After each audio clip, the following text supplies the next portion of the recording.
After retirement வந்து மன ரீதியாகவும் உணர்ச்சி ரீதியாகவும் நிறைய மாற்றங்கள் வந்து நடக்கும். ஸோ அதை எப்படி கையாளுறது, நிறைய விஷயங்களை வந்து ஸ்ட்ரெஸ் இல்லாமல் எப்படி ஃப்ரீயாக தவிர்க்கிறது பற்றி தான் பார்க்க போகிறோம். சார் பார்த்தீங்கன்னா தனி மனித வாழ்க்கைக்குனே உலகத்திலேயே முதலாக கிளினிக் உதவின்ற ஒரு நிறுவனத்தை வந்து உருவாக்குனது எம்எஸ்கே லைஃப் கிளினிக் ஃபவுண்டேஷன். வந்து அறிவு சார்ந்த கோட்பாட்டை பற்றிய நிறைய விழிப்புணர்வு ப்ரோக்ராம்ஸ் எல்லாம் கண்டக்ட் பண்ணியிருக்காங்க. டிவி, எஃப்எம் அதில் எல்லாமே நிறைய பப்ளிஷ் பண்ணியிருக்காங்க சார். இந்தியாவில் மட்டும் இல்லை, ஃபாரின் கண்ட்ரீஸ்லேயும் நிறைய கிளாஸஸ் எல்லாம் கண்டக்ட் பண்ணி இன்னைக்கு வரைக்கும் பார்த்தீங்கன்னா நிறைய ப்ரோக்ராம்ஸ், தொடர் விழிப்புணர்வு ப்ரோக்ராம்ஸ் வந்து கண்டக்ட் பண்ணிட்டு தான் இருக்காங்க. ஸ்டூடெண்ட்ஸ்லேயே பார்த்தீங்கன்னா இது வரைக்கும் ஒரு 25 லட்சம் பேருக்கு மேலே கன்சல்டிங் பண்ணி அவங்களுக்கு உண்டான மாற்றங்களை வந்து ஏற்படுத்தி இருக்காங்க சார்.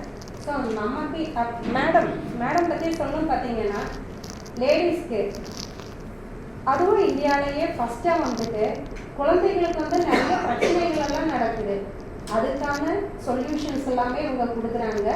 பெண்களுக்கான அந்த ஜஸ்டிகால் ஆப்ஷனுங்கிற ஒரு மெத்தடை வந்து உருவாக்குனது இவங்க தான். ஸோ இன்ன வரைக்குமே பெண்களுக்கான பிரச்சனைகள், இப்போ கல்யாணத்துக்கு முன்னாடி நிறைய ப்ராப்ளம்ஸ் ஆகும், கல்யாணத்துக்கு பின்னாடி எப்படி அவங்க மைண்ட் லெவலில் ப்ரிப்பேர் ஆகிறது பற்றியும் நிறைய விழிப்புணர்வு கிளாஸஸ் எல்லாம் கண்டக்ட் பண்ணிட்டு இருக்காங்க. ஸோ நம்மளோட ட்ரைனிங் கிளாஸ்க்கு வந்துட்டு எப்போ நம்ம கேட்டாலுமே அவங்களோட டைமை நமக்காக ஸ்பெண்ட் பண்ணி இங்கே வந்து கிளாஸ் எடுப்பாங்க. ஸோ இன்றைக்கி அவங்க வந்திருக்கிறத நம்ம எல்லோரும் பயனுள்ள விதத்தில் உபயோகிச்சுக்கிறாங்க sir. Okay okay, thank you madam. Very good afternoon. உங்களெல்லாம் பார்த்தா இளமையாக இருக்கீங்க, ரிட்டையர்மெண்ட்னு சொல்கிறாங்க. அப்படியா? உங்களுடைய இளமையின் ரகசியம் என்ன? உங்களுக்கு ரிட்டையர்மெண்ட் ஆயிடுச்சு அப்படின்னு சொல்லி சீக்கிரம் ரிட்டையர்மெண்ட் ஆயிடுச்சு அப்படின்னு தோணுதா? ஏதாவது வாழ்க்கையில் இப்போ தான் அடி எடுத்து வைத்த மாதிரி இருக்கிறது, அதுக்குள்ள ரிட்டையர்மெண்ட் அப்படின்னு ஏதாவது தோணுதா உங்களுக்கு? நீங்கள் பேசவே மாட்டேங்கிறீங்களே. நிறைய சாப்பிட்டீங்களா? ஓகே. எப்போவுமே நம்முடைய வாழ்க்கை வந்து பின்னோக்கி பார்த்துருக்கோமா இல்லையா அப்படின்னு தெரியாது. பட் ரிட்டையர்மெண்ட்டுக்கு பின்னாடி நீங்கள் கண்டிப்பாக பின்னோக்கி பார்த்து தான் ஆகணும். அந்த பார்க்குறதுல வந்து எப்படி பார்க்கணுங்கிறது தான் முக்கியமான விஷயம். பொதுவாக உங்களுடைய இந்த வயதில் வந்து உங்களுடைய வாழ்க்கை மேம்பாட்டுக்காக எங்களை போன்ற உளவியல் நிபுணர்கள் நீங்கள் பார்த்துருக்கீங்களா? உங்களுக்கு முன்ன உங்கள் சொல்லிக் கொடுத்த வாதியாருக்குமே தெரியாது. சரியா? நீங்கள் எல்லாமே கண்டிப்பாக ஸ்கூலில் படிச்சிருப்பீங்க. ஸ்கூலில் அந்த காலத்துலேருந்தே இருக்குது எஜுகேஷன் சைக்காலஜின்னு ஒரு சப்ஜெக்ட் இருக்குது. பிஎட் படிச்சுட்டு தான் டீச்சர் வந்திருப்பாங்க. பட் யாராவது உங்களுக்கு சொல்லியிருக்காங்களா இது வரைக்கும்? ஏன்னா எனக்கும் சொல்லலை, எனக்கும் சொல்லவே இல்லை. நாங்கள் தான் இது நிறையா இருக்காது, எல்லா யூனிவர்சிட்டியிலும் இருக்குது. இது வந்து ஒரு காம்ப்ளிகேட்டட் சப்ஜெக்ட். ஸோ அதில் வந்து எங்களுடைய நிறுவனம் வந்து அதுக்குன்னு ஸ்பெஷலைஸ் பண்ணி நிறைய பண்ணிட்டு வரோம். பொதுவாக உங்கள் நிறுவனமாக இருக்கட்டும் அல்லது காவல்துறையாக இருக்கட்டும், இமீடியட்டாக எங்கள்கிட்ட டேட் கேட்ட உடனே கொடுத்துறோம். காரணம் என்ன, நீங்களாம் வந்து கடினமான முறையில் கஷ்டப்படுறீங்க, அவர்களும் அப்படி தான் கஷ்டப்படுறாங்க. அம்மாவும் இல்லையா? எஸ். நீங்கள் யோசிக்கிறத பார்த்தா பயங்கரமாக இருக்குது, அப்படிலாம் இல்லைங்கிற மாதிரி இருக்குது இல்லையா? நீங்கள் என்னவே கஷ்டப்பட்டு வந்திருப்பீங்க. ஸோ இனிமேல் இந்த ரிட்டையர்மெண்ட்டுக்கு பின்னாடி நீங்கள் உங்கள் வாழ்க்கையை வந்து சிறப்பாக மாற்றிக்கணும். அது யார் மாற்றுவா? நீங்கள் தான் மாற்றணும். எதை மாற்றணும்? எப்படி மாற்றுவீங்க வாழ்க்கையை? வாழ்க்கையை மாற்றவே முடியாது. நம்மளுடைய அறிவு பதிவை தான் மாற்ற முடியும். ஓகே சார், நம்மளுடைய அறிவு பதிவை தான் மாற்ற முடியும். அதனால் வந்து உங்களுடைய வாழ்க்கை வந்து இனிமேல் எப்படி சிறப்பாக இருக்கணும், அப்படி எப்படி இருக்குன்னு நினைக்கிறீங்களோ அதற்கு தகுந்த மாதிரி நம்ம மாற்றிக்கணும். நம்மளை தவிர வேறு யாருமே மாறவே மாட்டாங்க அப்படிங்கிறத முதல்ல என்ன செஞ்சுக்கணும், நம்ம புரிஞ்சுக்கணும். அதாவது சொல் அளவில் அல்ல, செயல் அளவில்.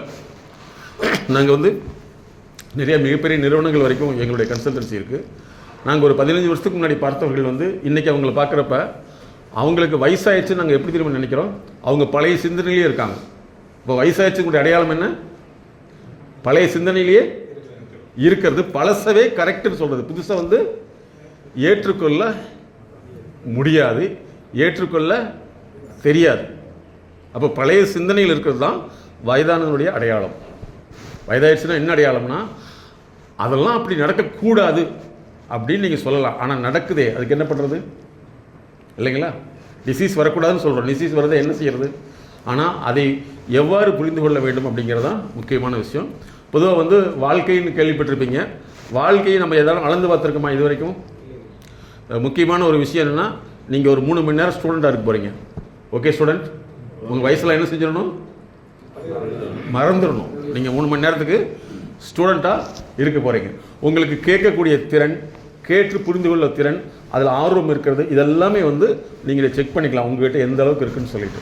ஸோ இந்த 3 மணி நேரத்துக்கு நீங்கள் ஸ்டூடெண்ட்டாக இருக்க போகிறீங்க. Okay student, okay. So first நீங்கள் தெரிஞ்சுக்க வேண்டியது என்னன்னா, உங்கள் வாழ்க்கையை இது வரைக்கும் அளந்து பார்த்துருக்கோமா? அப்படி ஒன்று இருக்குன்னு உங்களுக்கு தெரியுமா? தெரியவே தெரியாது இல்லைங்களா? ஸோ இது இப்போ ஒட்டுக்கல்ல, 1879 இதை கொண்டு வந்தாங்க. எப்போ? 1879. நமக்கு தெரியுமா சார்? இது வரைக்கும் யாராவது சொல்லியிருக்காங்களா?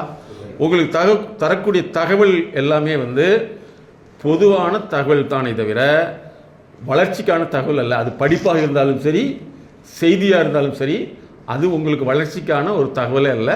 செய்திகளை உங்களுக்கு கன்வே பண்ணக்கூடிய தகவல் தான். அதனால் இப்போ நாங்கள் சொல்கிறது எல்லாமே உங்களுக்கு புதுசாக தெரியும். இதெல்லாம் 1879 உங்கள் வாழ்க்கை, உங்கள் மனசு எப்படி இருக்குன்னு டெஸ்ட் பண்ணுறதுக்கு அந்த காலத்தில் லேப்லாம் உருவாக்கிட்டாங்க. இன்றைக்கி இருக்குது. அது யாருக்கு இருக்குதுன்னா சாமானிய மக்களுக்கு அல்ல. சாமானிய மக்கள் வந்து அதற்கு தன்னை மாற்றிக்கொள்வதற்கு விரும்புவதில்லை. அதனால தான் நாங்கள் ஒரு கோட்டிங் போட்டிருக்கோம். ஏழைகள் என்றைக்குமே ஆறுதலை தான் விரும்புவாங்க. ஏழைகளுடைய தன்மை என்ன? ஆறுதல். அறிவியல் ரீதியாக போகணும்னு நினைக்க மாட்டாங்க. அப்படிங்கிறத புரிஞ்சதுனால தான் அதிகப்படியாக இதையே சொல்கிறதில்ல. பட் எங்களுடைய நிறுவனம் தான் எல்லா மக்களும் நலன் பெறணுங்கிறதுக்காக தான் world first clinic for life நாங்கள் தான் ஸ்டார்ட் பண்ணியிருக்கோம். ஸோ அதனால் நீங்கள் வந்து நல்லா இனிமேல் உங்களுடைய வாழ்க்கையை அமைச்சுக்க போகிறீங்க. அதில் முக்கியமான விஷயம், நீங்கள் ரிட்டையர்மெண்ட் ஆனதுக்கு பின்னாடி தான் உங்கள் வாழ்க்கையை வாழணும். இது வரைக்கும் உங்கள் வாழ்க்கையை வாழாமல் போனதுக்கு என்ன காரணம்? அல்லது வாழ்க்கையில் வாழ்ந்துருக்கோம் ஆனால் இதில் எனக்கு திருப்திகரமாக இல்லை அப்படிங்கிற ஏதாவது ஒரு விஷயம் உங்களுக்கு தோணுதா சார்? Pressure, okay. அப்புறம் ஓட்டம், ரன்னிங், குடும்ப சூழ்நிலை, வெரி குட். அடுத்தது நீங்கள் பேசல எல்லாமே, ஏன்னா நீங்கள் ஒரு 3 மணி நேரம் ஸ்டூடெண்ட்டாக இருக்க போகிறீங்க. ஓகே ஸ்டூடெண்ட், சொல்லுங்க வாங்கலாம். என்னென்னலாம் நமக்கு ஒரு தடையாக இருந்தது? வேலையே தடைதான்.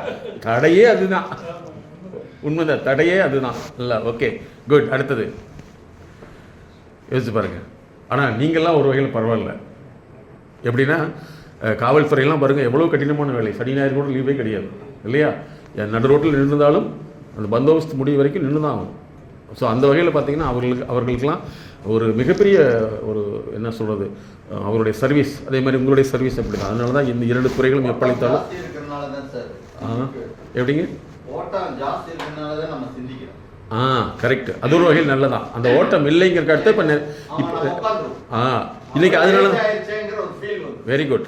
அந்த ஓட்டம் இல்லாதனால தான் இப்போ இருக்கிற பசங்க யாருமே சிந்திக்க மாட்டேங்கிறாங்க.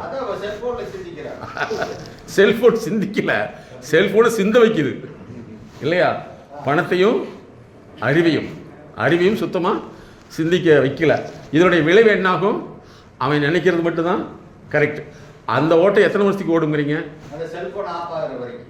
செல்ஃபோன் ஆஃப் ஆயிரும், பாக்கெட்டுக்கு செல் ஆஃப் ஆக வரைக்கும் இந்த. அதுக்கப்புறம் அவங்களால செல்லா காசாக மாறிவிடுவார்கள். அதனால தான் வந்து அடிக்ஷனில் வந்து இது முக்கியமான ஒரு அடிக்ஷனாக இருக்குது. ஓகே, உங்கள் லைஃப்பை எப்படி அளக்கிறது அப்படின்னா 4 வகையில் அளக்கலாம். உங்கள் நோட் எடுத்துங்க சார். இந்த ப்ரோக்ராம் பேர் எம்எஸ்கே ப்ரோக்ராம். எம்எஸ்கேங்கிறது நாங்கள் கண்டுபிடிச்ச mind set knowledge. MSK program. எங்களுடைய நிறுவனத்து பேர் எம்எஸ்கே லைஃப் கிளினிக் ஃபவுண்டேஷன். உடனே நெட்டில் வந்துருச்சான்ருக்கு. வெரி குட், பரவாயில்ல. பரவாயில்ல, நல்ல விஷயம் தான். எங்களுக்கு உலக லெவலில் வந்திருக்கும். எங்கே போட்டு கேட்டாலும் இமிடியேட்டாக வந்துடும். நீங்கள் ஏஐயில் போட்டாலும் வந்துடும். Okay, mind set knowledge. Okay, world first clinic for life வந்து எங்களை தான் MSK life clinic foundation. MSK life clinic foundation. Okay, Coimbatore இருக்குது, சென்னை, மும்பையில் இருக்குது. கோவை, சென்னை, மும்பை. கோவையில் Oppanakara street, corporation schools, girls school கேள்விப்பட்டிருக்கீங்களா? அதுக்கு டைரெக்டாக ஆப்போசிட்டாக 25 வருஷமாக அங்கே தான் இருக்குது. ஆனால் எங்களுதெல்லாம் விளம்பரமே இருக்காது, ஒரு போர்டு கூட இருக்காது 25 வருஷமாக மேக்ஸிமம். அந்த ஸ்கூலுக்கு டைரெக்டாக ஆப்போசிட்டாக அங்கே தான் இருக்குது. எங்களுக்கு வந்து இது வரைக்கும் போர்டே கிடையாது, விளம்பரமே கிடையாது. ஏன்னா எங்களை தேடி வர்றவங்க எப்படி நெட்டில் பார்த்துருவாங்க, 2வது பெரிய பெரிய கம்பெனியில் இருக்கிறவங்க எப்படி தேடி வந்துடுவாங்க. சாமானிய மக்கள் வந்து பொது வாழ்க்கையில் தான் போவாங்க. எப்படின்னா பையன் படிக்கலையே டியூஷன் போவோம், பையன் படிக்கலையே கோச்சிங் போவோம், பையன் பள்ளியே டீச்சிங் போகும். ஆனால் அவங்க என்ன நினைக்கிறாங்கன்னா, ஒரு டீச்சர் சொல்லிக் கொடுக்குறாரு, அவன் புரியல, அவனை டெவலப் பண்ண முடியல, அப்போ டீச்சர் எப்படி யூஸ் ஆகும், அதுக்கு அடுத்த லெவல் என்னன்னு பார்ப்பாங்க. அதனால தான் அவர்கள் எல்லாமே வந்து அடுத்த லெவலுக்கு நம்ம போயிட்டுருக்காங்க. நம்ம என்னென்னா மாஸ் நீட் பார்த்தீங்கன்னா 25 லட்சம் பேர் எழுதுறாங்க. சிஏ பார்த்தீங்கன்னா 20 லட்சம் பேர் எழுதுறாங்க. ஐஏஎஸ் ஐபிஎஸ் எடுத்திங்கன்னா அது 20 லட்சம் பேர் எழுதுறாங்க. ஆனால் எல்லாமே டியூஷன் தான் போகிறாங்க. யாருக்காவது யோசிக்க தோணுதா? 7வது 8வது சப்ஜெக்ட்டை மறுபடியும் டியூஷன் போனால் தான் படிக்க முடியுமா? அப்போ சுயமாக படிக்கக்கூடிய தன்மை இருக்குதா இல்லையா அப்படிங்கிற விஷயம் உங்களுக்கு தெரிஞ்சுதா? இன்ன வரைக்கும் தெரியல, இனிமேலும் தெரிய போகிறது கிடையாது. ஏன்னா மக்கள் வந்து கூட்டத்தின் பின்னாடி போகக்கூடிய மனநிலை தான். இது எல்லா இடத்துலையும் அப்படி தான் இருக்குது, மந்தை மனநிலை தான். சரிங்களா? ஓகே. என் பேர் வந்து எம்எஸ்கே முஹியுத்தீன். மேடத்துடைய பேர் வந்து பிரியா மேடம், சைக்காலஜிஸ்ட். என்னுடைய எம்எஸ்கே முஹியுத்தீன், MUHAIYUDDIN.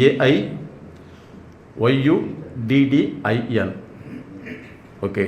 எங்களுடைய செல் நம்பர் 93 600 53 930. 93 600 53 930.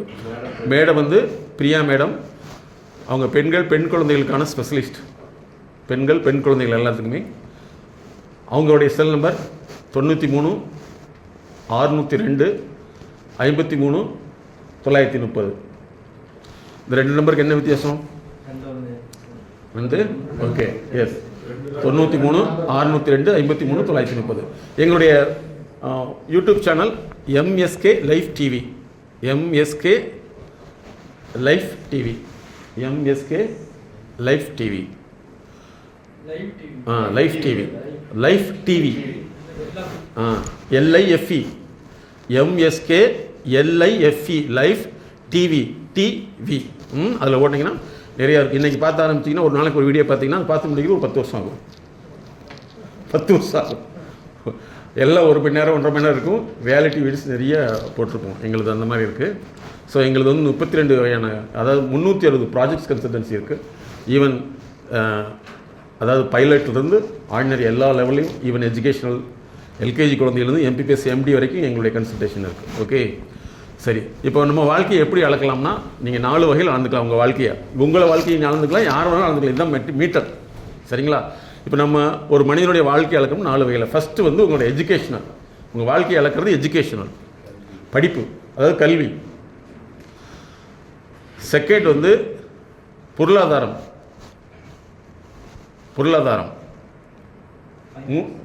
மூன்றாவது என்ன? பொருளாதாரம்னா ஃபைனான்ஸுங்கிறது நிதி. ஓகேங்களா? பொருளாதாரம்னா நம்முடைய வளர்ச்சிக்கான வாழ்வியல் ஈட்டுதல், அதுதான் பொருளாதாரம். ஓகே. அதுக்கடுத்து வந்து சோஷியல் ஸ்டேட்டஸ். சமுதாயத்தில் ஒரு அந்தஸ்து, உங்களுக்கு அந்தஸ்து. உதாரணத்துக்கு இந்த வேலைக்கு வர்றதுக்கு முன்னாடி உங்களுடைய அந்தஸ்து எப்படி இருந்தது? இந்த வேலைக்கு வர்றதுக்கு முன்னாடி உங்களுடைய அந்தஸ்து எப்படி இருந்தது சார்? வேலைக்கு வந்த முன்னாடி நல்லா இருக்குது இல்லைங்களா? Very good.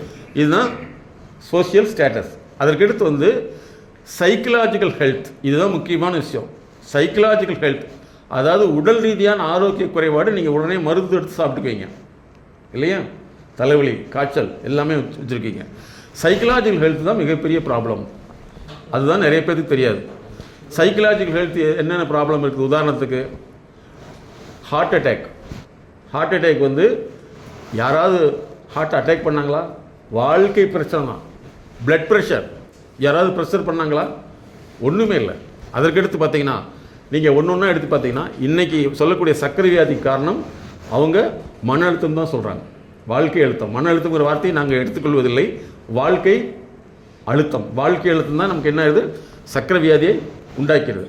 அதே மாதிரி முடி கொட்டுறதுலேருந்து உடம்பில் உள்ள அனைத்து பிரச்சனைகளுக்கும் மெயினாக வந்து வாழ்க்கையில் சார்ந்த அழுத்தங்களும், வாழ்க்கை அழுத்தங்களை நிவர்த்தி செய்ய முடியாமல் இருக்கிறது தான் அழுத்தமாக வந்து அதுதான் உடம்புல வந்து பாதிப்பு ஏற்படுத்துது. கிட்னி ப்ராப்ளம் இன்றைக்கி நிறைய பேருக்கு இருக்குது. அதுக்கு என்ன காரணம்? அவங்க வாழ்க்கையில் வந்து பயம்ங்கிறது அவங்க தைரியமாக பேசுகிறாங்க அப்படிங்கிறதுக்கு பயம் கிடையாது. அவங்க உள்ளுக்குள்ளே பயமாக இருப்பாங்க. அதே மாதிரி ரொம்ப பயந்துட்டே இருக்கிறவங்க நல்லா ஞாபகத்தில் வச்சுங்க, உள்ளுக்குள்ளே பயங்கர வில்லனாக இருப்பாங்க. அதுவும் பார்த்துருப்பீங்க இல்லையா? அப்போ வெளிப்படையான நடத்தை வேறு, உள்ளுறையான நடத்தை வேறு. அப்போ இந்த சைக்கலாஜிக்கல் ஃபேக்டர் தான் எல்லாத்துக்கும் பிரச்சனை. என்ன பிரச்சனை? படிப்பு வரல. இப்போ உங்கள் பசங்களாக இருக்கட்டும், மற்றவங்களாகட்டும், ஏன் படிக்கலன்னு கேட்டால் என்ன சொல்கிறாங்க?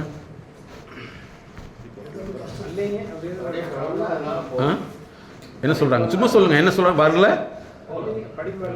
போகலை, மண்டையில் ஏறல. இப்போ மண்டையில் ஏறக்கு ஏதாவது பண்ணணும்னு தோணி இருக்குதா? இது வரைக்கும் சொல்லியிருக்குதா? யாரு? அவங்களுக்கு தெரியாது. அவங்களுக்கு தெரிஞ்சிருந்தா நம்மகிட்ட பேசவே மாட்டாங்களே. அது தெரியாதே. அதுக்கு என்ன சார்? டியூஷன் வந்து டீச்சிங் தான். ஆனால் ஒரு டீச்சர் சொல்லி கொடுத்தே போகல, என்ன பண்ணுறது? அப்போ இதுதான் நம்ம தெரிஞ்சுக்க வேண்டிய விஷயம். ஒருத்தர் படிக்கலைங்கிறதுக்கு என்னென்ன பிரச்சனை இருக்குது. நாங்கள் வந்து எங்களுடைய நிறுவனத்தில் வந்து இதெல்லாம் நீங்கள் அவேர்னஸ்க்காக சொல்கிறேன். லேர்னிங் கிளினிக்னஸ் தனியாக ஸ்டார்ட் பண்ணியிருக்கோம். எது? படிப்புக்கான கிளினிக். படிக்கிறதுல என்னென்ன இருக்குது? First reading, writing, comprehension, understanding, spelling, retention, memory, recalling, இத்தனை காம்பனண்ட் இருக்குது. இத்தனையும் வந்து பாடத்திட்டமாக சொன்னால் புரியுமா? சங்கீதம் படிக்கிறதுக்கு உங்களுக்கு ஒரு சங்கீத புக்கத்தை கொடுத்தோம்னா நீங்கள் பாட முடியுமா? புல்லாங்குழல் வாசிக்கிறதுக்கு கொடுத்தா முடியுமோ? அதே மாதிரி தான் இந்த படிப்பு. ஆனால் இது வரைக்கும் நமக்கு சொல்லியிருக்காங்களா? இது வரைக்கும் சொன்னதே மேக்ஸிமம் வந்து முன்னணி நிறுவனங்களுக்கு எல்லாமே எங்களுக்கு தெரியும். அவங்களுடைய குழந்தைகளுக்கு இந்த டாப் லெவலில் உள்ளவங்களுக்கு எங்களுடைய இந்த லேர்னிங் கிளினிக் மூலமாக இது வரைக்கும் வந்து ஒரு 5 லட்சம் ஸ்டூடெண்ட் டெவலப் பண்ணியிருக்கோம். எங்களுடைய ஸ்டூடெண்ட் மட்டும் ஒரு 178 180 டாக்டர்ஸ் இருக்காங்க. எங்களுடைய கன்சல்டிங் வந்து முன்னாடி டாக்டர் ஆனவங்க. அப்போ வந்து படிக்க முடியல அப்படிங்கிறதுக்கு நம்ம அவங்க சொல்கிறது கிடையாது. நம்ம அதுக்கு அடுத்த விஷயம் யாருமே சொல்லலை, படிக்கிறதுக்கு மட்டும் சொல்கிறேன். இதெல்லாம் என்ன படிக்கலை ஏன்னு கேட்டால் பொதுவாக ஒரு பசங்க என்ன சொல்லுவாங்க சொல்லுங்க வரலாம். மார்க்கு ஏன் அதிகம் உங்களே வச்சுக்கலாம். உங்களை வந்து நீ ஏன் அதிக மார்க் எடுக்கலன்னு உங்களை வந்து அந்த காலத்தில் கேட்டப்போ நீங்கள் என்ன பதில் சொல்லியிருப்பீங்க? Very good. படித்தது மறந்து போகுது. அடுத்து என்ன சொல்லியிருப்பீங்க? புரியல. 2 விஷயம். Very good. அடுத்தது பயம். Very good. அடுத்தது முடியல. அடுத்தது என்ன சார்? படிக்கவே முடியல, படிக்கவே தெரியல. எது கரெக்ட்? படிக்க தெரியல. சரி, தெரியல, முடியல, தெரிஞ்சிருக்கு ஏன் தெரியல, தெரிஞ்சுக்கிறதுக்கு ஏன் தெரியல? பயம். அப்போ பயத்தை நீங்கிறதுக்கு என்ன செய்யணும்? இது வரைக்கும் செஞ்சுருக்குமா? இல்லவே. இது உலக அழி வரைக்கும் இப்படித்தான் போகும். அப்போ என்னன்னா நல்லா நீங்கள் கேட்டுங்க. எங்களுடைய ஸ்டடி பண்ணி ஒரு சரியான பையனை கூப்பிட்டோம்னா ஏன் படிக்கலைன்னா மனப்பாடம் ஆகலையுமா இல்லையா? அப்போ மனசுக்குள்ளே என்ன செய்யுது? போகலை. அப்போ மனசில் ஏன் போகலைன்னு கண்டுபிடிச்சி மாற்றினா சரியாயிருமில்ல? கண்ணு தெரியல, நம்ம என்ன செய்கிறோம்? சர்ஜரி பண்ணுறோம் அல்லது கண்ணாடி போடுறோம். ஆனால் படிப்பு மாத்திரக்கு இது வரைக்கும் யாராவது சொல்லி கொடுத்துருக்காங்களா? நீங்கள் ரிட்டையர்மெண்ட் ஸ்டேஜுக்கு வந்துட்டீங்க, இது வரைக்கும் இப்படி கேள்விப்பட்டிருக்கீங்களா? இல்லவே இல்லை. இதுதான் சார் விஷயம். அப்போ இந்த மாதிரி தெரியாத விஷயங்கள் எத்தனை விஷயங்கள் நடந்துட்டு இருக்குது. அப்போ வந்து இதுதான் சைக்கலாஜிக்கல் ஹெல்த் உங்களுக்கு வரலையே, டெவலப் ஆகலைன்னா 4 ஏரியா ஃபெயிலியர் ஆயிரும். எஜுகேஷன் ஃபெயிலியர் ஆயிரும். பாருங்கள், இன்றைக்கி நிறைய பேர் படிச்சுட்டு வேலைக்கு போக மாட்டேங்கிறாங்க. தெரியுமா உங்களுக்கு? ஃபீல் பண்ணுறீங்களா? நிறைய பேர் படிச்சுட்டு வேலைக்கு போக மாட்டேங்கிறாங்க. என்னன்னா ஐஐடி வரைக்கும் சோம்பேறித்தனம் இல்லை சார். அவங்களுக்கு வந்து என்னென்னா இப்போ நீங்கள் வந்து பயம் கிடையாது. பயங்கிறது அவங்க சொல்கிறது பொய். இப்போ நீங்கள் ஆரம்பத்தில் வந்து முதல் கம்பத்தில் இறங்கல, சந்தோஷமாக இருந்தீங்களா, பயப்பட்டு இருந்தீங்களா? பயந்து இருந்தீங்க. ஆனால் எது உங்களை வந்து தூண்டுச்சு? இல்லை, எது உங்களை பின்னாடி இருந்து நம்ம வேலை வழியில் இதை வேலை செஞ்சால் தான் நம்ம லைஃப் அப்படின்னு எது தூண்டுச்சு? குடும்ப சூழ்நிலை. கரெக்டாக? அந்த குடும்ப சூழ்நிலை நல்லா இருந்ததுன்னா இன்றைக்கி ஒருத்தர் இன்டர்வியூ கொடுக்குறாரு, எனக்கு 17 லட்சம் எனக்கு பிடிக்கவே இல்லை, எனக்கு பிடிக்கவே இல்லை, அந்த வேலையை விட்டுப்பட்டு வந்துட்டா. ஒருத்தர் கேட்குறாரு, 17 லட்சம் விட்டு போட்டு வர்றீங்கன்னா உங்கள் வீட்டில் பணம் நிறைய இருக்குது. யார் சம்பாரிச்சது? கரெக்டா? அப்போ உங்களை எது உங்களை தூண்டுச்சு? குடும்ப சூழ்நிலை. அதுதானே தூண்டுச்சு. அப்படி இல்லைன்னா இன்னும் வந்திருப்பீங்களா? அப்போ எல்லாத்துக்கும் ஒரு நோக்கம் என்ன இருக்குது? குடும்ப சூழ்நிலை. அதே மாதிரி அவர்களுக்கு அந்த குடும்ப சூழ்நிலை இல்லைங்கிற பட்சத்தில் வந்து இன்றைக்கி வேலைக்கு போக மாட்டேங்கிறாங்க, கல்யாணம் பண்ண மாட்டேங்கிறாங்க, ஆனால் ஜாலியாக இருக்கணும்னு நினைக்கிறாங்க. நீங்கள் கேள்விப்பட்டிருக்கீங்களா? நான் படித்தேன் பிஏ, நான் பிஇ படித்து கல்வி முடிச்சோன்னா அந்த வேலை கிடைக்க மாட்டேங்க. அதுக்கு தேவையில்லாத வேலைகள் தான் எங்களுக்கு வருது. பிஏ எலக்ட்ரிக்கல் முடிச்சான்னா என்னோட வேலைக்கு போனால் எனக்கு அந்த வேலை கிடைச்சுன்னா நான் செய்வேன். நல்லா தெரிஞ்சுங்க. Very good. நான் ஒரே விஷயம் சொல்கிறேன், கேட்டுங்க. நல்லா நீங்கள் கேட்டுங்க. இதான் நம்ம ஏமாந்துடுறோம். ஒரு சப்ஜெக்ட் இன்ஜினியரிங் எடுத்துட்டிங்கன்னா 4 வருஷம், 4 வருஷத்துக்கு வந்து ஒரு வருஷத்துக்கு 12 சப்ஜெக்ட். 4 × 12 எத்தனை சப்ஜெக்ட்? 48 ஃபீல்டு இருக்குது. எத்தனை ஃபீல்டு இன்ஜினியரிங்கில்? 48 ஃபீல்டு. ஒரு சிலபஸில் ஒரு பாடத்திட்டத்தில் எடுத்தீங்கன்னா 12 பாடம். ஒரு பாடத்துக்கு எவ்வளவு? ஒரு சிலபஸ்க்கு வந்து அதாவது ஒரு சப்ஜெக்ட் எடுத்தீங்கன்னா 12 பாடம் இல்லைங்களா? 12 பாடம் ஒரு ஒரு செமஸ்டருக்கு வந்து 6 அப்படின்னா எவ்வளோ வச்சு? 6 × 12 எவ்வளோ வச்சு? 72. அதே மாதிரி 2 செமஸ்டருக்கு எவ்வளோ வச்சு? 144 × 4 வருஷத்துக்கு என்ன ஆச்சு? 4 வருஷத்துக்கு இத்தனை வேலைக்கு வாய்ப்பு இருக்குது. இத்தனை வேலைக்கு வாய்ப்பு இருக்குது. ஒரு சாதாரணமாக சொல்கிறேன், நீங்கள் வந்து எலக்ட்ரிக்கல் டிபார்ட்மெண்ட்னால உங்களுக்கு சிம்பிளாக புரிஞ்சுக்கும். இப்போ கரண்ட் இருக்குது, அந்த சர்க்யூட்டில் இருக்கக்கூடிய டைமிங் இருக்குல்லவா, அந்த டைமிங்கை கண்டுபிடிக்கிறது மேத்தமெட்டிக்ஸ். சரியா? அந்த டைமிங்கை வந்து உள்ளே போகிறது மேத்தமெட்டிக்ஸ். அப்போ என்னென்னா ஒரு என்ஜினியரிங்கில் வந்து 172 + 72 144. 144 × 4 எத்தனை வருஷம்? எத்தனை ஆச்சு சார்? 144 × 4 எவ்வளவு? 576 வேலை இருக்குது. நல்லா தெரிஞ்சுக்க, எத்தனை? 576 வேலை. ஆனால் எலக்ட்ரிக்கல் இன்ஜினியரிங் அப்படின்னு எடுத்துட்டிங்கன்னா இந்த ஒரு இடத்துல போய் உட்கார்ந்து அங்கே ஈயாவோ ஏஆவோ ஒர்க் பண்ணுறது மட்டுமே அல்ல. சரிங்களா? ஆனால் இதை ஸ்கூல் சொல்லி கொடுத்துருக்குதா? காலேஜ் சொல்லி கொடுத்துருக்குதா? காலேஜும் சொல்லி கொடுத்தா, ஸ்கூலும் சொல்லி கொடுக்குறது. அப்போ யோசிச்சு பாருங்க, யார் பாதிக்கிறது? இதுக்கு தான் வந்து உயர்ந்த மனிதர்கள் எல்லாமே வந்து நான் எப்படி டெவலப் ஆகுங்கிற கன்சிடரேஷன், மென்டார்ஷிப் எடுத்துக்குவாங்க. மற்ற மனிதர்கள் வந்து சாதாரண லெவலில் தான் இருக்காங்க. அப்போ 576 வாய்ப்புகள் இருக்கிறது. உதாரணத்துக்கு வந்து உளவியல் மட்டும் படிச்சிங்கன்னா உலகத்தில் எல்லா சப்ஜெக்ட்டுக்கு போக முடியாது. மியூசிக் போகலாம், எதுக்கு வேணாலும் போகலாம். ஆனால் இன்றைக்கி படித்தவங்க ஒரே ஒரு விஷயம் தான் போகிறாங்க. அப்போ நீங்கள் நல்லா புரிஞ்சுக்க வேண்டியது என்னென்னா, அவர்களுக்கு தேட தெரியல, தேடுறதுக்கு சொல்லித்தரல, அவங்க மனசில் வச்சுருக்கிறது தான் கரெக்டு. எங்ககிட்ட ஒருத்தர் வர்றார், என்னென்னா நீங்கள் சொன்ன மாதிரி தான் பையனை படிக்க வச்சுட்டார். பையன் என்ன சொல்கிறான்? தான் பேங்க் வேலைக்கு தான் போங்கிறான். ஆனால் படித்தது என்ன? பிஇ. சார் சம்மந்தம் இருக்குதா? சரி. அவங்க அப்பாட்ட அழுது அடம். அவங்க அப்பா என்ன செஞ்சிட்டாரு? சரி ஓகே, பேங்க் வேலைக்கு போ. அடுத்த கேள்வி, பேங்க் வேலைக்கு சொல்லி கொடுத்தா தான் நான் படிப்பேன். அந்த ஒரு கோர்ஸ் இருக்குது, அது ஒரு 3 லட்ச ரூபா வரும். எங்கே? சென்னையில் 3 லட்ச ரூபா ஃபீஸு. இதெல்லாம் கட்டி அனுப்பிச்சிட்டார். போய் கிளாஸ் நடக்குது, ஃபீஸ்லாம் கட்டியாச்சு. அதில் வந்து ஒரு சீனியர் பேங்க் மேனேஜர் வந்து ஒரு கிளாஸ் எடுக்கிறார். இவர் உடனே, சார் பேங்க் வேலையில் என்ன வேலை அப்படின்னு கேட்குறாரு. அவர் சொல்கிறார், பேங்க்கில் போனால் எடுத்தோன்னே பேங்க் மேனேஜர் வேலை கிடையாது. ஏன் சார் அப்படி கொடுப்பாங்களா? சொல்லுங்கள். கொடுக்கவே மாட்டாங்க. அப்போ ஃபஸ்ட்டு பேங்க்கில் என்ன? கஸ்டமர் கேர், லோன் கலெக்ஷன் இல்லையா?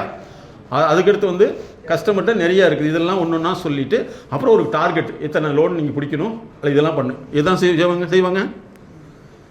அடுத்து இந்த சொன்னோன்னே அவங்க அப்பாவுக்கு ஃபோன் பண்ணி கேட்குறான், நான் என்ன தெரியுமா நினச்சேன், இதை படித்தோன்னா பேங்க் மேனேஜருக்கு வேலை கொடுத்துருவாங்க, கையெழுத்து போட்டால் போதும்னு நினச்சேன். இந்த ஆள் வந்து சொன்ன விட்டாலே தெரியுது இந்த பொழப்பு எனக்கு ஆகாதுன்னு. இங்கே வந்த பின்னாடி அவங்க அப்பாவுக்கு ஒரு 3 லட்சம் செலவு. இதெல்லாம் வந்த முன்னாடி எங்கிட்ட கூப்பிட்டு வந்தாங்க. அவன் ஒரு ரேடியோ சொல்லிட்டான், சார் நான் நினச்சது தான் சார் கரெக்டு. நான் பார்த்த பேங்க் மேனேஜர் கையெழுத்து போகிறார், சும்மா உட்காந்துருக்காரு, அதுதான் வேலை. அவர் என்ன பார்த்தாலும் செல்ஃபோனை பார்த்துட்டு இருக்காரு, அவர் இமெயில் பார்க்கலன்னு அவருக்கு தெரியல. என்ன சொல்கிறான்? இது எப்போ நடந்தது? இப்போ நடந்தது. சரி, இன்னொருத்தர் வந்து சிஏ ஸ்டூடெண்ட் எங்கிட்ட வர, சிஏ படிக்கிறதுக்கு நாங்கள் வந்து எம்பிபிஎஸ் வந்து எல்லா ஸ்டூடெண்ட் டெவலப்மெண்ட்டுக்கு வர ஒருத்தர் சிஏ ஒருத்தர் கூப்பிட்டுறாரு. அவங்க அம்மா கஷ்டப்பட்டு கூப்பிட்டுறது, சார் இவனை எப்படியாவது சிஏ பாஸ் பண்ணணும். ஓகே, எத்தனை வருஷம் பாஸ் பண்ணிட்டு இருக்கியா? நான் 5 வருஷம் பாஸ் பண்ணிட்டேன். புரியுதுங்களா? 5 வருஷம் வீட்டில் உட்காந்தே டயத்தை பாஸ் பண்ணுறான், சப்ஜெக்டை பாஸ் பண்ணலை. அதுக்கப்புறம் அவனை கேட்டால் எல்லாத்துலேயுமே ரீடிங்கிலிருந்து ரைட்டிங்லேருந்து எல்லா ப்ராப்ளம் இருக்குது. நாங்கள் ஒன்று ஒன்றா சரி பண்ணி அவங்ககிட்ட வந்து ஒரு கேள்வி கேட்குறோம், ஏன் தம்பி உனக்கு சிஏ படிக்கணும்னு தோணுச்சு? அவர் சொல்கிற ஒரே பதில், நான் 6வது படிச்சுட்டு இருந்தேன் சார். அப்போ வந்து ஒருத்தர் வாத்தியார் சொன்னார், நீங்களாம் படித்து சிஏன்னு ஒரு படிப்பு இருக்குது, அங்கே போயிட்டீங்கன்னா கையெழுத்து மட்டும் போட்டால் லட்சக்கணக்கில் சம்பளம்னு சொல்லிட்டார். புரியுதுங்களா? கையெழுத்து மட்டும் போனால் லட்சக்கணக்கு. அப்போ இருந்து நான் கனவு கட்டது சார், இப்போ அதுக்கு தான் படிச்சுட்டு இருக்கேன். தம்பி வெறும் கையெழுத்து போட்டால் கிடைக்குமா? சொல்லு, நான் நிறையா சார்ட்டர்ட் அக்கௌண்ட் இருக்காங்க, கொண்டு வந்து விடுறேன். இதெல்லாம் உன்னால் ஏற்றுக்க முடியுதா? இப்போ பேரண்ட்ஸ் சொல்கிறாங்க இப்படி தான் சார் நடந்துட்டுருக்குன்னு சொல்லிட்டு. ஸோ இதெல்லாம் வந்து உளவியல் ஆரோக்கியம். அப்போ உங்கள் வாழ்க்கையை வந்து எப்படி பண்ணலாம்? கல்வி, பொருளாதாரம், சமூக நலம், உளவியல் ஆரோக்கியம். இந்த நாளில் வந்து உங்களுக்கோ மற்றவங்களுக்கோ பாதிப்பு ஏற்பட்டால் உங்களுக்கு வரக்கூடியது தான் மன அழுத்தம். மன அழுத்தம் எதனால் வருதுன்னு தெரிஞ்சிட்டிங்களா? எதனால் வருது? உங்களுக்கோ உங்களை சார்ந்தவர்கள் குடும்பமாக இருக்கலாம், யாராவது நாளில் ஒன்று குறைபாடு. இது கல்வி, பொருளாதாரம், சமூக அந்தஸ்து, உளவியல் ஆரோக்கியம். இது நாளில் ஒன்று ஏற்பட்டுச்சுன்னா மன அழுத்தம். மன அழுத்தம் வந்துச்சுன்னா என்ன அறிகுறி? ஃபஸ்ட்டு தூக்கம் வராது. மன அழுத்தம் வந்துச்சுன்னா தூக்கம் வராது, ஆர்வம் இருக்காது, இல்லைன்னா அதிக ஆர்வம், படபடப்பாக இருக்கும். அதுக்கடுத்து எப்போவுமே அமைதி இருக்காது, கோபமாக தான் இருக்கும். அதுக்கடுத்து சாப்பிட பிடிக்காது, ஒரு சிலருக்கு சாப்பிட மட்டும்தான் பிடிக்கும். அதுக்கடுத்து எதுலேயுமே இன்வால்மெண்ட், அதாவது ஈடுபாடு இருக்காது, விளையாட்டாகவே இருப்பாங்க அல்லது வினயமாகவே இருப்பாங்க. இதெல்லாம் அறிகுறி. இதை ஆரம்பத்திலே கண்ட்ரோல் பண்ணலை அப்படின்னா அதுதான் டிஸார்டர்னு சொல்லப்படும். டிஸார்டர் ஆயிடுச்சுன்னா தான் நேரத்தில் எந்திரிக்க சொன்னால் எந்திரிக்க மாட்டாங்க. இன்றைக்கி எத்தனை பேர் சார் நேரத்தில் எந்திரிக்கிற குழந்தைகளை பார்த்துருக்கீங்களா? நேரத்தில் எந்திரிக்கிறதே இல்லை. 10 மணி தான் ஆச்சு, 12 மணி வரைக்கும் செல் நோண்டுறாங்க. அதே மாதிரி ஏதாவது சொன்னால் நீங்கள்லாம் பழைய காலத்து ஆள். ஸோ இதெல்லாமே வந்து அவங்களுடைய அப்படி விட்டுட்டோம்னா அது டிஸார்டராக மாறிடுச்சுன்னா 30 வயசுக்கு மேலே தான் எங்கிட்ட வராங்க. நேற்று கூட ஒரு மிகப்பெரிய ஒரு நிறுவனத்துலேருந்து கூப்பிட்றாங்க. சரி, எங்கள் பொண்ணு பையன்லாம் வந்து மெடிக்கல் படிச்சுட்டாங்க, MBBS படிச்சுட்டாங்க, வேலைக்கு போக மாட்டேங்கிறாங்க. படித்து எத்தனை வருஷம் ஆச்சு? அது 10 வருஷம் ஆச்சு சார். 10 வருஷம் ஆச்சு. என்ன தான் செய்கிறீங்க? ஒன்றுமே இல்லை, கல்யாணம் பண்ணி வச்சிட்டோம், வீட்டில் ஜாலியாக இருக்காங்க. சார் பணம் இருக்குல்ல, கவலைப்படாதீங்க. சார் பணமே இதுக்கு படிப்பு பண்ணியே செலவு பண்ணிட்டேன், ஆனால் அவங்க வந்து இதில் தான் இருக்காங்க. இப்போ என்ன பண்ணுறது? ஒன்றுமே தெரியல சார். அப்புறம் நான் சொல்லிவிட்டு இந்த மாத்திரைக்கு வந்து நீங்களாம் அட்வைஸ் பண்ணியிருக்கீங்க, பண்ணி மாறல. நாங்கள் இதை மாத்திரைக்கு ஸ்டெப் பை ஸ்டெப் போகணும், ஒரு 3 இயர்ஸ் தேவைப்படும் நம்ம சொல்லியிருக்கோம். சார் எப்படியாவது 2 வருஷமா இல்லை 10 வருஷமா சொல்லி மாற்றி விட்டுருங்க, இல்லைன்னா எங்கள் லைஃப்லேயே பிரச்சனை ஆயிருக்காங்க. அப்போ பாருங்கள் ஒவ்வொரு பிரச்சனையும் எப்படி இருக்குன்னு சொல்லி. அப்போ இனிமேல் நீங்கள் வந்து வாழ்க்கையை வந்து ஈஸியாக புரிஞ்சுக்கணும். ஒரு பிரச்சனை ஒருத்தர் செய்கிறாங்கன்னா, செய்ய முடியலன்னா அவருக்கு பல விதமான காரணங்கள் இருக்கும். அந்த காரணத்தை கண்டுபிடிச்சு தான் நம்ம மாற்ற முடியும். ஓகே ஸ்டூடெண்ட், சரி, ரிட்டையர்மெண்ட்டுக்கு முன்னாடி நீங்கள் சந்தோஷமாக இருக்கணும் வேண்டாமா? யாருக்குமே அட்வைஸ் பண்ணாதீங்க. அட்வைஸ் பண்ணாமல் இருக்க முடியாது சார், அட்வைஸ் பண்ணத்தான் முடியும். அட்வைஸ் பண்ணால் என்ன நடக்குது இப்போ? Very good. அட்வைஸ் பண்ணீங்கன்னா நீங்கள் என்ன வைறீங்க? வில்லன். ஸோ நம்பர் 1 அட்வைஸ் பண்ணாதீங்க. நம்பர் 2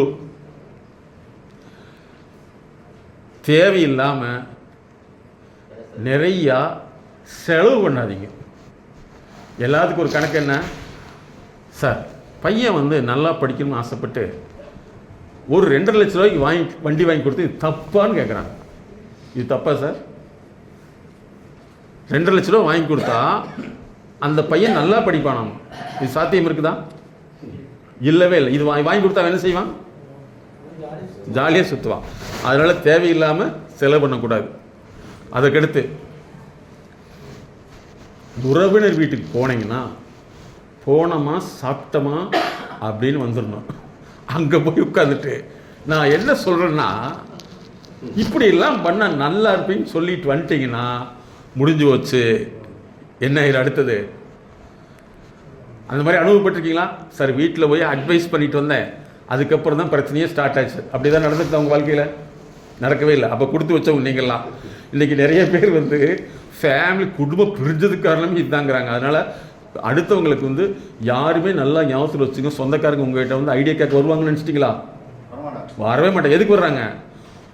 ஒன்லி உங்கள்கிட்ட என்ன இருக்குது. இப்போ உதாரணத்துக்கு வந்து வெரி குட். இப்போ பாருங்கள், ரிட்டையர்மெண்ட் ஆன முன்னாடி உங்களுக்கு பணம் வரும்னு அவங்களுக்கு தெரியும். இப்போவே நிறைய பேர் ட்ரை பண்ணியிருப்பாங்க. என்ன சார்? என்னென்ன? Very good. இப்போவே ஆடிட்டிங் நடக்குதா இல்லையா? எவ்வளோ பணம் கொடுப்பீங்க? அதுக்கப்புறம் சொல்லுவாங்க, இனிமேல் நீங்கள் இருக்க போகிறீங்க, இருக்கிற பணத்தை வச்சு என்ன பண்ண போகிறீங்க? பையனுக்கு அழகாக ஒரு ஆப்பிள் ஃபோனு இல்லையா? ஆப்பிள் ஃபோனு எவ்வளவு? கம்மி விலைக்கு ஒரு 2.5 லட்ச ரூபாய்க்கு. 50 ரூபாயா? எந்த காலத்தில் இருக்கீங்க? சிம்பிள் ஃபோனு ஒரு 1.5 லட்சம். பரவாயில்ல, போ, உங்களுக்காக 1.5 லட்சத்துக்கு வாங்கிக்கலாம். அதுக்கடுத்து ஒரே ஒரு வண்டி 2.5 லட்சம். 3.5 லட்சம். பாருங்க, வண்டி கிடைக்காத 3.5 லட்சம். 3.5 லட்சம் சரிங்களா? அதுக்கடுத்து முடிஞ்சா ஒரு மோதிரம் கீதரம். இல்லைங்க இதெல்லாம் இல்ல, போட்டா இல்ல, இல்ல. அதை முடிஞ்ச கார் வேணும். இது ஓட்டி முடிஞ்சாச்சு. ஓ இவர் வந்து நீ சேஃப்டியா போயிட்டு வர்றதுக்கு கார் கார் கேட்க. நீங்கள் நடந்து போனது, ஆனால் நடந்து போய் சம்பாதிச்ச காசை நீங்கள் இதுலலாம் வந்து கவனமாக இருக்குன்னு ஆல்ரெடி சொல்லியிருப்பாங்க. நீங்கள் நல்லா புரிஞ்சுங்க. உங்கள் வீட்டுக்கார அம்மாட்ட போய் சொல்லிடுங்க, இந்த மாதிரி ஒரு ப்ரோக்ராம் நடந்தது, இதெல்லாம் டிஸ்கஸ் பண்ணாங்க, நீ இனிமேல் அட்வைஸ் பண்ணக்கூடாது. ஆமாம் வீட்டை விட்டே துரத்தி விட்டுருவாங்க. ஓ பெட்ரூம் போய் கதை சாத்திடுவாங்க இல்லையா? உண்மையிலே ரொம்ப அடிபட்டிருக்கீங்க. கரெக்ட், உண்மைதான் இல்லைங்களா? ஏன்னா இன்னைக்கு யாருமே என்ன சொல்லுவாங்க தெரியுமா, நாளைக்கு உங்க குழந்தை உங்களை காப்பாற்ற வருவாங்க, நீங்க இப்படி எல்லாம் பேசிட்டு இருக்கீங்க. Very good. இப்படிலாம் பேசினா காப்பாற்ற வேணாம், வெளியில தள்ளி விட்டுருவான். அதனால நீங்க என்ன செய்யணும், நீ அழுகாம வந்து கேட்கறத கொடுத்து போட்டா நிம்மதியா உட்காந்துக்கலாம். செல்போன் வாங்கி கொடு டாடினா வாங்கி கொடுத்துருவோம். ஆமா, அவன் என்ன பண்ணாலும் சரி, தலை சுத்தி வீசினாலும் சரி, உடைச்சாலும் சரி, அது நமக்கு தெரியவே இல்லை. Correct, very good. அதனால நீங்க வந்து ஃபர்ஸ்ட் இந்த அட்வைஸ் பண்றதை தவிர்த்துங்க, சொந்தக்கார வீட்டுக்கு போய் இந்த மாதிரி பண்றதை தவிர்த்துங்க. அதுக்கடுத்து மூணாவது என்னன்னா, உங்களுடைய பணத்தை வந்து முடிஞ்ச அளவு யாருக்குமே தெரியாம சேஃப்டி பண்ணீங்கன்னா நல்லது, சேஃப்டி பண்ணீங்கன்னா அவங்களுக்கு நல்லது. இல்ல இல்ல இதுதான் உண்மை, சேஃப்டி பண்ணணும். Very good. இல்லன்னா செல்போனும் உடைச்சிருவா நம்மளுக்கு. ஆமா கரெக்ட், வெரி குட். அதனால நீங்க என்ன செய்யணும்னா, சேஃப்டியா உங்க அமௌண்ட்டை நீங்க சேர்த்து வச்சுக்கணும். இப்படிலாம் சொன்னீங்கன்னா, இங்கே வேறு பிறக்கிறப்ப பணத்தை வச்சா பிறந்தீங்க, பின்னாடி வரும்னு சொல்லுவாங்க, பின்னாடி வர்றாது, பின்னாடி போகும். அதனால் நீங்கள் வந்து ஃபஸ்ட்டு அட்வைஸ் பண்ணக்கூடாது. உறவு வீட்டுக்கு போனால் இந்த மாதிரி, அப்புறம் மூணாவது வந்து இந்த பணத்தை சேஃப்டி வச்சுக்கணும். அதுக்கடுத்து வந்து பரவாயில்ல சார், எனக்கு ஒரு நிகழ்ச்சி 15 நாளைக்கு முன்னாடி நடந்தது. ஒரு நிகழ்ச்சிக்கு போனேன், எல்லாருமே போய் உட்கார்ந்தாங்க, நான் பின்னாடி போய் உட்கார்ந்துட்டேன். ஏன் இவர் யார்கிட்டையும் லிங்க் ஆக மாட்டேங்கிறாருன்னு கேட்டேன். நான் எனக்கு தெரியும் இவனை ஏதோ ஒருத்த வாய் புடுங்குவான் நம்மளே, அதனால பின்னாடி போய் மார்க். Very good. அதனால இப்போ கூட பின்னாடி பண்ணிட்டீங்க. வெரி குட், பரவாயில்ல, வெரி குட். ஸோ அதனால் வந்து இதை நீங்கள் புரிஞ்சுக்கணும். அதுக்கடுத்து வந்து மெயினாக வந்து நான் ஏன் உங்கள் வீட்டுக்கார அம்மாட்ட போய் சொல்லணும்னா, உங்களுடைய லைஃப் பார்ட்னர் அவங்க தான். அவங்ககிட்ட நீங்கள் வந்து ஃப்ரீயாக இன்னையிலிருந்து டிஸ்கஸ் பண்ணுற ட்ரை பண்ணுங்கள், வாய்ப்பு இருந்தால். அதுக்கே வாய்ப்பு இல்லைன்னா டிஸ்கஷனே வேண்டாம். அதனால் நீங்கள் என்ன செய்யணும், உங்கள் லைஃப்கிட்ட போய் இப்போ திடீர்னு போய் இன்னைக்கு ப்ரோக்ராம் முடிஞ்ச முன்னாடி ஹாய் டார்லிங் சொன்னால் ஒத்துக்குவாங்களா? என்ன ஆகும்? அதனால தான் நான் சொல்கிறேன், நீங்கள் முன்னாடி போய் இந்த மாதிரி ஒரு ப்ரோக்ராம் நடந்தது, இனிமேல் நம்ம தான் வாழ போகிறோம், நம்ம 2 பேரும் பேசலாம் அப்படின்னு முன்னாடியே சொல்லிட்டீங்கன்னா பரவாயில்ல, இந்த ஆளுக்கு வந்து இப்போ தான் அறிவு வந்துருக்குது அப்படின்னு சொல்கிறதுக்கு வாய்ப்பு இருக்குது. 60 வயசான கண்டிப்பா இன்னொன்று சொல்கிறதுக்கு வாய்ப்பு இருக்குது. இப்போனாச்சும் வந்து தொலைஞ்சிட்டேன், அது நான் சொல்லி வரவே இல்லை, யாரோ வந்து சொன்ன முன்னாடி தான் உங்களுக்கு வருதுன்றாங்க. எப்போவுமே யாருமே உங்களை ஏற்றுக்கொள்ள மாட்டார்கள். முக்கியமான அடுத்த பாயிண்ட் என்ன, உங்களை யாரும் ஏற்றுக்கொள்ள மாட்டார்கள் அப்படிங்கிறத நீங்கள் ஏற்றுக்கணும். யாரும் உங்களை ஏற்றுக்கொள்ள மாட்டார்கள் அப்படிங்கிறத ஏற்றுக்கொண்டால், அதான் யாருமே ஏற்றுக்கொள்ள மாட்டார்கள்ங்கிறத ஏற்றுக்கொண்டீங்கன்னா நீங்கள் யாரை பற்றி கவலைவே பட மாட்டீங்க. அதுக்கடுத்து எத்தனாவது பாயிண்ட் சார் இது? 7வது பாயிண்ட் என்னன்னா, நீங்கள் எப்போவுமே நொந்து நூலாக போய் உங்களை மாதிரி இருக்கிற ஏஜ்மெண்ட் இருக்காங்கல்ல, ஏஜ்மெண்ட்னு தெரியுமா, கிளாஸ்மேட் மாதிரி, அவங்ககிட்ட போய் பேசுனீங்கன்னா, என்ன பண்ணுறது, எங்கள் வீட்டில் சரியான பிரச்சனை, நான் ஒன்றும் இல்லை ஒன்று இல்லைன்னு பார்த்துட்டு வந்துட்டேன், உன்ன மாதிரிலாம் ஓமையாட்டு இருக்க மாட்டேன், நீ இப்படி தான் இருக்கணும், தைரியமாக இருக்கணும், என்ன அப்படின்னு சொல்லி கொடுத்து உங்களை வந்து ஒன்றுக்கெல்லாம் பண்ணிடுவாங்க. அதனால் வந்து இந்த சம காலத்தில் உள்ளவர்களை வயதடிப்படையில் சேர்றதை விட அறிவடைப்படையில் கூட தான் சேரணும். சமகாலத்து மனிதர்களோடு யாரோட சேரணும்? அறிவடிப்படையில். வயதடிப்படையில் சேர்ந்தீங்கன்னா அவங்க பழைய குப்பையை என்ன செஞ்சுட்டு இருப்பாங்க, கொட்டி உங்கள் மனசை கெடுத்துட்டு வருவாங்க. ஃபஸ்ட்டு இதை நீங்கள் தெரிஞ்சுக்கணும். 8வது பாயிண்ட் என்னென்னா, இதுதான் முக்கியமான பாயிண்ட்டு. ரிட்டையர் ஆன முன்னாடி நீங்கள் என்ன செய்கிறீங்களோ எது செய்கிறீங்களோ ஒன்று செய்யணும், டெய்லி நீட்டாக ஷேவ் பண்ணிவிட்டு எப்பவுமே ஃப்ரெஷ்ஷாக இருக்கணும். எப்போவுமே எப்படி இருக்கணும்? ஆஸ்பத்திரியில் 10 நாள் படுத்து இருந்துட்டு இன்றைக்கி தான் வந்த மாதிரி ஒரு மாதிரியாக வந்தீங்கன்னா உங்களுக்கு குழந்தைகளோ பேர குழந்தைகளோ உங்கள் பக்கத்தில் வருவாங்க? வரவே மாட்டாங்க. நீங்கள் ஃபஸ்ட்டு வந்து உங்களுடைய பர்சனல் ஹைஜீன், இதுக்கு பேர் என்னது? Personal hygiene. எப்பவுமே ஷேவ் நீட்டாக பண்ணிவிட்டு அந்த பழைய ட்ரெஸ்லாம் தூக்கி எறிஞ்சு போட்டு இன்றைக்கினாச்சும் இனிமேல்னாச்சும் நியூ ட்ரெஸ்ஸை போடுங்க. எப்போ பார்த்தாலும் பழைய ட்ரெஸ்ஸே போட்டு போகாதீங்க. இது எத்தனாவது பாயிண்ட்டு? 8வது. 9வது பாயிண்ட்டு முக்கியமான ஒரு பாயிண்ட்டு, உங்களுக்கு வயசாச்சுன்னு நீங்கள் நம்பக்கூடாது. சரியா? ஆமாம், அதை வெளியே சொல்லிடக்கூடாது. வெளியே சொன்னால் என்ன ஆயிரும்? நீங்கள் சொல்கிறத பார்த்தா வெறும் தப்பாக இருக்க மாட்டேருக்குது. ஹலோ, அப்படி ஒரு சந்தனை வந்துடும். அதனால நீங்கள் என்ன உதவும். அதனால ஆமாம், நீங்கள் என்ன செய்யணும் அப்படின்னா, பரவாயில்ல, நீங்கள் என்ன செய்யணும்னா உங்களுடைய இளமையை வந்து நீங்கள் என்ன செஞ்சுக்கணும், மெயின்டைன் பண்ணிக்கணும், இதை பண்ணணும். Okay, good. இதை ஃபாலோ பண்ணலாமா? ஸோ இனிமேல் வந்து நீங்கள் என்ன செய்கிறீங்கன்னா உங்களுடைய லைஃப் இப்படி தான் லீட் பண்ணணும். அதே மாதிரி யார்கிட்ட பேசினாலும் நீங்கள் தேவையில்லாமல் பேசுகிறத தவிர்த்துக்கணும். பேச்சில் தான் சார் பெரிய ப்ராப்ளம். சரிங்களா? நான் என்ன சொல்ல வர்றேன்னா சொல்லு சொல்லு அப்படின்னு பூரா கேட்டு போயிட்டு சொல்லிவிடுறோம். அதனால் வந்து நீங்கள் இனிமேல் என்ன செய்யணுமா, நீங்கள் உலகத்தை புதிய கண்ணோட்டத்தோடு பார்த்தீங்கன்னா உங்களுக்கு லைஃப் ரொம்ப ஹாப்பியாக இருக்கும். அதே மாதிரி உங்கள் வாழ்க்கை துணையோட அதிக நேரம் ஸ்பெண்ட் பண்ணுறதுக்கு வழி இருந்ததுன்னா கண்டிப்பாக ஸ்பெண்ட் பண்ணுங்கள். திடீர்னு ஸ்பெண்ட் பண்ணிங்கன்னா அவங்களுக்கு ஒரு சந்தேகம் வந்துடும். அதுவும் சொல்லிட்டேன். அப்போ என்ன செய்யணும், இப்போ இருந்து போய் மெதுவாக அவங்ககிட்ட இந்த மாதிரிலாம் ரிட்டையர்மெண்ட்டுக்கு முன்னாடி இருக்க சொல்லிட்டாங்கன்னா அவங்களுக்கும், ஏன்னா நிறைய பேருக்கு பேச தெரியாது சார், நல்லா புரிஞ்சுங்க. பேசுகிறது எப்படிங்கிறது கலிஃபோர்னியாவில் 10 வருஷம் சப்ஜெக்ட் பேசுகிறது எப்படிங்கிறது. அப்போ சாதாரண மக்களுக்கு பேசவே தெரியாது. அது மாதிரி இனிமேல் இப்படி இருந்தீங்கன்னா நிச்சயமாக நீங்கள் சாதனை மனிதராக மாற முடியும். ஸோ இன்னையிலும் நம்முடைய அந்த எண்ணத்தை மாற்றி இளமை எண்ணத்துக்கு போகலாங்களா? அப்போ இனிமேல் எப்பவுமே நீட் ஷேவிங் நீட்டாக இருந்துங்க. அதே மாதிரி உங்கள் குழந்தைகிட்ட வந்து ரொம்ப பிரியமாக பாருங்க. அதுக்கடுத்து இது எத்தனாவது பாயிண்ட்டு, 11வது பாயிண்ட்டு, உங்களுக்கு பேர குழந்தைகள் இருந்தால் நீங்கள் உங்களை பற்றி ஒரு 10 வருஷத்துக்கு பின்னாடி உங்கள் பேரங்கிட்ட கேட்டால் என்ன சொல்லுன்னு நினைப்பீங்க? 10 வேணாம் 20 வருஷமும் வச்சுங்க. நீங்கள் தாத்தா உங்களை பார்த்து அந்த பையன்கிட்ட கேட்டால் என்ன சொல்லுன்னு நீங்கள் நினைப்பீங்க? பேர், அது பேர் மறந்துடுவேன், வேறு ஏதாவது சொல்லணும். Very good. அடுத்தது ஆளுக்கு ஒரு பாயிண்ட் சொல்லுங்கள். தப்பு ரைட்டை கரெக்ட் பண்ணிக்கலாம். என்ன சொல்லணும்? இதுதான் நம்முடைய வாழ்க்கை, அடையாளமற்ற வாழ்க்கை. சரிங்களா? எத்தனை பேர் கோயம்புத்தூர்காரங்க? கோயம்புத்தூர் டவுன் ஹால்னு ஒன்று இருக்குது தெரியுங்களா? அங்கே வந்து அதில் டவுன் ஹால் ஏன் பேர் வந்து தெரியுங்களா? என்னன்னு தெரியுமா ரீசன்? தெரிஞ்சுக்க. விக்டோரியா மகாராணி 1892, நல்லா தெரிஞ்சுங்க, 1892. அந்த அம்மாவுடைய பிரின்சிபல் தான் இன்னைக்கு வரைக்கும் பிரிட்டிஷ் ஃபாலோ பண்ணுது.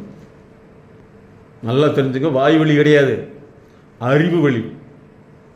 இன்னைக்கு அவங்களுடைய பேரனோட பேரன் மிஸ்டர் ஹாரி, அவர் சொல்கிறாரு, எனக்கு அந்த எங்கள் கிராண்ட்மாவுடைய பிரின்சிபல்ஸ் தான் நான் ஃபாலோ பண்ணிகிட்ருக்கேன்னு சொல்லிட்டு.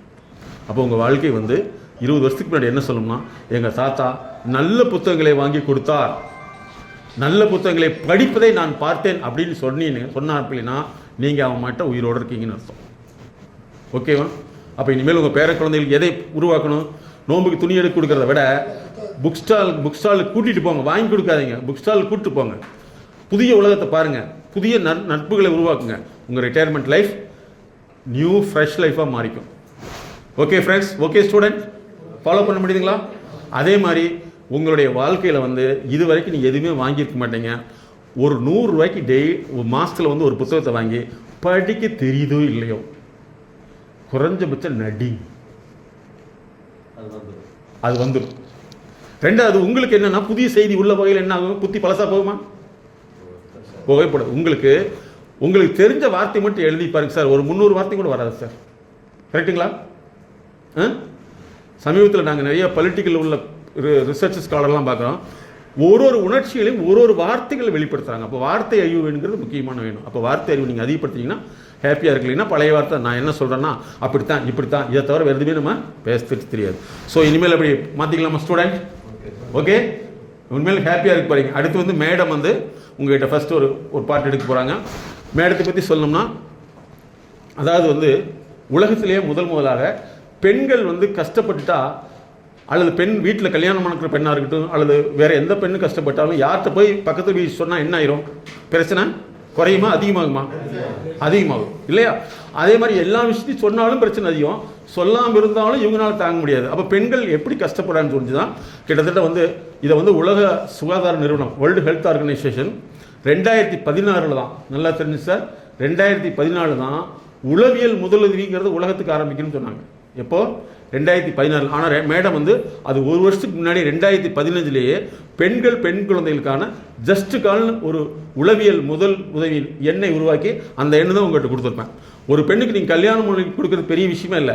ஆனால் இன்னைக்கு கல்யாணம் பண்ண முன்னாடி அந்த பெண் அந்த வாழ்க்கை முறையில் எவ்வளோ பிரச்சனை ஈடுபடுது, கஷ்டப்படுது உங்களுக்கு தெரிஞ்சிருக்கும். நம்ம வீட்டில் அந்த பொண்ணு அழகான பொண்ணு, அந்த பொண்ணுக்கு நம்ம தான் வேலை செய்வோம். ஆனால் கல்யாணம் கொடுத்து போயிட்டா அந்த பொண்ணு அங்கே என்ன மாறிடுது? வேலைக்காரி தான் இல்லையா? படித்தவங்க படிக்காதவங்க கிடையவே கிடையாது. அப்போ அந்த பெண் வந்து புதுசாக வாழ்க்கையை பார்க்குது. அந்த வாழ்க்கையில் வந்து ஒவ்வொருத்தரும் ஒவ்வொரு கேரக்டர் இல்லைங்களா? நீங்கள் உங்களை திட்டினா ஏற்றுக்குவீங்க, அந்த பொண்ணோட அம்மாவை திட்டினாலும் ஏற்றுக்கும். ஆனால் அடுத்த இடத்துல போய் அது இருக்க முடியவே முடியாது. அப்போ அந்த பெண்கள் வந்து திருமணத்துக்கு முன்னாடி எப்படி இருக்கணும், திருமணத்துக்கு பின்னாடி எப்படி இருக்கணும் அப்படிங்கிறக்கும் பல்வேறு உளவியல் ரீதியில் அவருடைய வாழ்க்கை தன்மைகளை கண்டறிந்து மாற்றக்கூடிய ஜஸ்ட் கால்னு வச்சுருக்காங்க. அதுக்கு வந்து சர்வதேச, அதாவது இன்டர்நேஷ்னல் உமன் வெல்னஸ் ஃபார்ம் வச்சுருக்காங்க. ஸோ அவங்க எங்கள் நிறுவனத்தில் முக்கியமான ஒரு பார்ட்டு. ஸோ அதனால தான் எல்லா ப்ரோக்ராமும் அவங்க வருவாங்க. ஸோ அவர்களை உங்கள் சார்பாக அழைக்கிறேன்.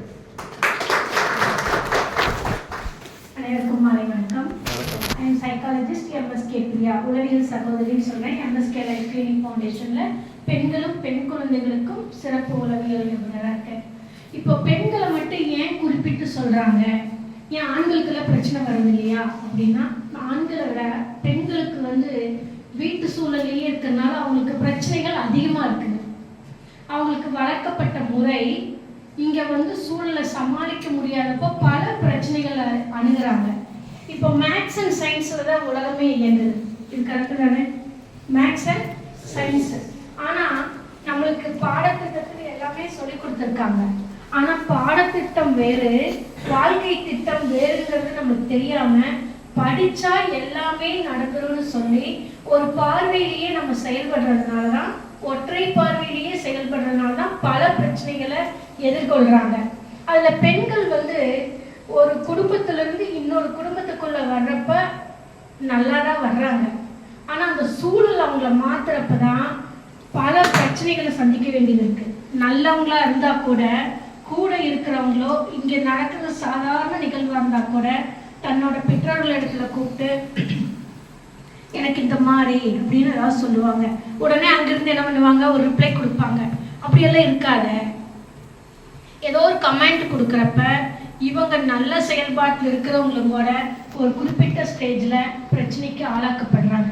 இப்படி ஒவ்வொரு நாளும் ஒவ்வொரு சூழல் அணுகிறப்பதான் குடும்ப பிரச்சனையா அது மாறுது. சொல்ல முடியாத அழுத்த நினைவுகள், அடக்க முடியாத அழுகை, கட்டுப்படுத்த முடியாத கோபம், தாங்க முடியாத கஷ்டம், தன்னை யாரும் புரிந்து கொள்வதில்லை என்ற ஏக்கம், அதிகமான பயம், தூக்கமின்மை, உடல் சார்ந்த வலி, இன்னும் இது போன்று பல சிக்கல்களிலிருந்து விடுபட நாங்கள் உதவுகிறோம். அணுகவும். உளவியல் முதல் உதவிக்கு MSK just call 93 602 53 930. MSK life clinic foundation.